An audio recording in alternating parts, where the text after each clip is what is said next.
Rabbil Alamin, toutes les louanges appartiennent à Allah Tabaraka wa Ta'ala, et que la prière et le salut soient sur le prophète Mohammed wa salatu wa salam ala nabiyyina Muhammad amma ba'd. Ceci étant dit, mes frères, mes sœurs, assalamu alaikum wa rahmatullahi wa barakatuh.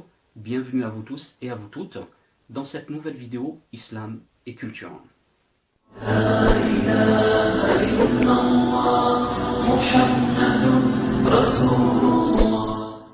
Alors tout comme moi, vous le savez, il y a quelques jours, à partir du moment où je fais cette vidéo, une journaliste du nom de Véronique Jacquier a donc affirmé que la colonisation de l'Algérie par la France s'est faite en réponse à la piraterie barbaresque.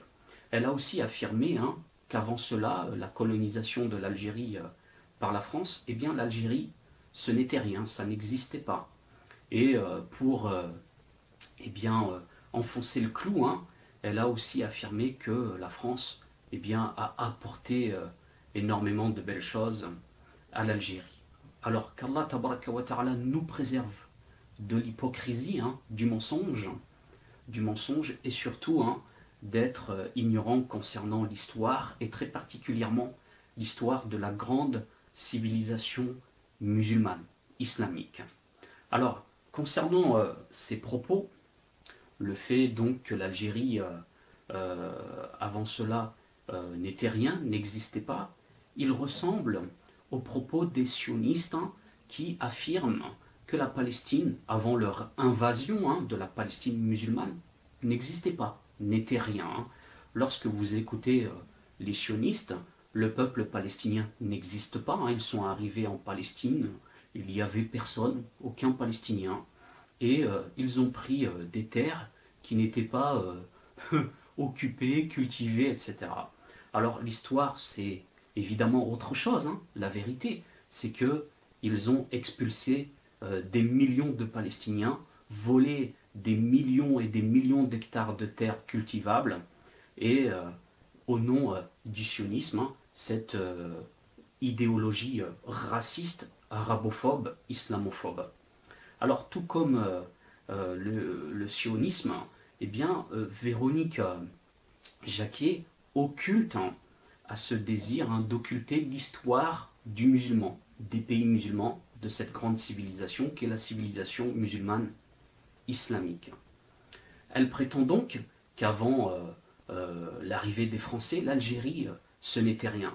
Mais j'aimerais rappeler ici que lorsque la France est entrée en Algérie, que la plupart des Algériens savaient lire et écrire.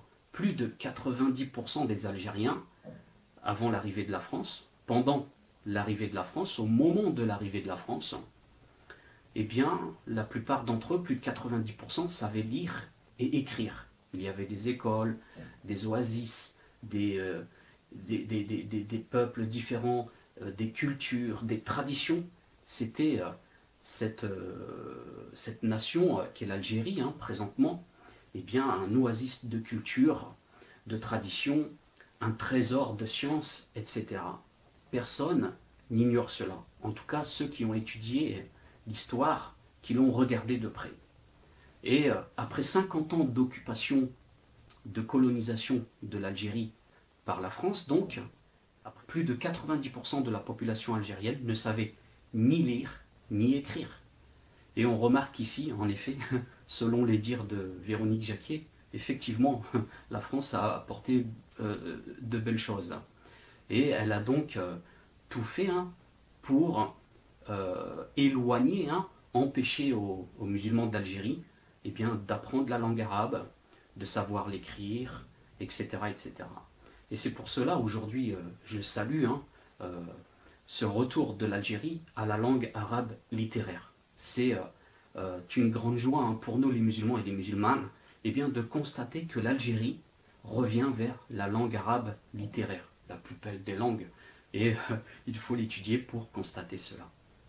Alors, effectivement, Véronique Jacquier est en colère, on comprend cette colère. Après donc une longue colonisation qui a voulu détruire l'islam en Algérie, l'âme musulmane en Algérie, la langue arabe, et donc la compréhension du Coran, des sources musulmanes, de la Sunna, etc., eh bien on remarque qu'il y a un retour de l'Algérie vers ces sources que sont le Coran, la langue arabe, la Sunna, etc. Alors c'est tout à fait normal qu'une personne comme elle eh bien, soit en colère et continue donc à essayer d'occulter l'histoire de ce grand pays qu'est donc l'Algérie. Alors remarquez hein, que si Véronique Jacquier eh bien, est médiatisée par ces news, par les médias donc, qui sont à très forte coloration sioniste, qui sont malades du sionisme, qu'elle correspond au profil, car dans les médias on ne médiatise que ceux qui correspondent au profil. Et on a donc des médias qui sont majoritairement eh bien, au service de la dépalestinisation, hein, de la dépalestinisation, donc forcément ils n'inviteront que des gens qui vont dans le sens des intérêts de la dépalestinisation. Et donc ici, hein, j'allais dire de la désalgérisation. Excusez-moi si j'ai mal prononcé. Alors ici, hein, j'aimerais répondre à ces deux ambiguïtés qui consistent eh bien, à affirmer que la France est partie en Algérie pour combattre l'esclavage, mais aussi en réponse donc à la piraterie barbaresque. Alors premièrement, l'esclavage, il faut savoir qu'il a été eh bien, interdit en Occident vers ces années-là à peu près, non pas par amour de l'Africain, hein, qu'il soit noir ou non, non pas par amour de l'Africain, mais l'esclavage était de moins en moins donc lucratif. Et lisez Montesquieu, hein, vous pourrez le constater. En effet, les propriétaires d'esclaves se devaient de leur fournir nourriture, habitation, etc. Alors qu'avec l'interdiction eh bien, de l'esclavage, eh bien, certes, on interdisait l'esclavage, mais c'était une autre forme d'esclavage hein, qui s'imposait. Hein. On faisait travailler des gens pour des salaires très très très bas. Hein. Et en plus de cela, ils devaient hein, eh bien, se nourrir eux-mêmes, trouver des habitations eux-mêmes, etc. Donc c'était beaucoup plus lucratif. Hein. C'est donc pour cela, à la base, que l'esclavage a été interdit, et non pas par amour de l'Africain. Voilà, iyadu billahi ta'ala. Lisez de Montesquieu et bien d'autres auteurs, hein, vous pourrez constater cela et bien de vos propres yeux. Ensuite, vu que Véronique Jacquier passe sur CNews et qu'elle aime l'histoire, je lui conseille de rappeler sur CNews qui étaient les principaux propriétaires de bateaux qui transportaient les esclaves, hein, les armateurs, hein, qui étaient ces individus, à quelle communauté ils appartenaient. Et je peux vous assurer, si Véronique Jacquier rappelle sur CNews qui étaient les principaux, à quelle communauté appartenaient, donc une communauté dont on n'a pas le droit de citer le nom, à quelle communauté appartenaient la plupart des bateaux qui transportaient les esclaves, eh bien qu'elle n'aura plus sa place sur CNews et peut-être dans aucun autre média. Et concernant l'esclavage, il y a une précision à faire. Ce mot hein, est un mot piège, puisque l'esclavage, dans sa définition occidentale, est illicite en islam. L'esclavage, dans sa définition, hein, tel qu'on le comprend en Occident, est interdit en islam, puisque l'esclavage occidental est raciste, hein, et il n'accorde pratiquement pas de droit à l'esclave. Alors qu'en islam, il ne s'agit pas vraiment d'esclavage, mais plutôt de captifs de guerre, hein, qui sont donc, au lieu d'être tués, qui servent des intérêts. Et ces captifs de guerre ont des droits, et cela n'est pas basé sur la couleur de peau, sur le racisme ou autre. Hein. C'est seulement des captifs de guerre avec des droits. Mais il faudrait faire sur ce sujet une longue vidéo, ça serait fastidieux.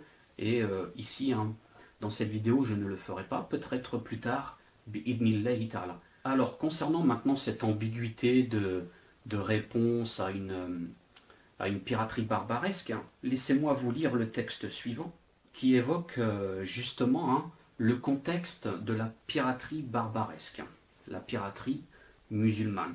Donc vous pouvez retrouver ce lien historique hein, dans la source suivante, des esclaves musulmans en France, Sarrazin, donc Renaud. Le contexte est le suivant. Depuis maintenant plusieurs siècles, les violences entre chrétiens et musulmans en mer Méditerranée sont récurrentes chacun y allant de ses razzias et captures d'hommes, répondant d'abord aux attaques des croisés ibériques souhaitant dépasser l'Espagne pour le Maghreb. Donc on remarque ici qu'après la Reconquista, après l'expulsion des musulmans de l'Espagne, que les Espagnols, pas seulement les Espagnols, les Portugais aussi, eh bien, ont voulu aller plus loin et donc s'installer de l'autre côté de la Méditerranée, au Maghreb, c'est-à-dire au Maghreb musulman, au nord de l'Afrique. Et la piraterie musulmane était donc une réponse à la piraterie ibérique, occidentale. Il fallait que les musulmans se protègent des Espagnols, des Portugais. À titre d'exemple, les Espagnols ont pris beaucoup de villes au nord de l'Algérie et ailleurs. Les Portugais ont aussi tenté d'aller dans l'actuelle Arabie Saoudite, la péninsule arabe, pour détruire la Mecque, Médine, et tenter de profaner la tombe du prophète, sallallahu alayhi wa sallam, etc. Et on voit donc que dans ce contexte-là, il était important pour les musulmans d'avoir leur piraterie, leur navire, qui impose aux autres, aux islamophobes, le respect. Et c'est pour cela qu'il y a eu une piraterie musulmane, en réponse à la piraterie occidentale et au départ ibérique. Ceci étant dit, au moment de l'invasion, de la colonisation de l'Algérie par la France, il n'y avait plus de piraterie musulmane et il y avait de très bonnes relations entre la France et l'Algérie. Et pour cela, il faut revenir donc au livre d'histoire. C'est très simple et vous pourrez le constater par vous-même. Donc lorsque l'on revient au livre d'histoire, on ne peut que conclure que les médias, lorsqu'ils parlent, les médias à très forte coloration sioniste, lorsqu'ils évoquent l'histoire de la grande civilisation musulmane, qu'ils ont pour objectif de la diaboliser, de la salir, de l'occulter, mais de ne jamais rappeler, de ne jamais remémorer ce qu'elle était réellement. Et puis j'aimerais, pour conclure cette vidéo, dire à Véronique Jacquier, qui est une femme, qu'énormément de femmes algériennes ont été violées par les colons. Elle, qui est une femme, peut-elle dire que la France a apporté beaucoup de bien à l'Algérie, alors que des milliers de femmes en Algérie ont été violées par les colons? Peut-elle dire cela? Peut-elle dire cela? Donc sur ce, je vous laisse et je vous dis à bientôt, Inch'Allah ta'ala. أقول هذا وأستغفر الله لي ولكم إنه هو الغفور الرحيم. السلام عليكم ورحمة الله.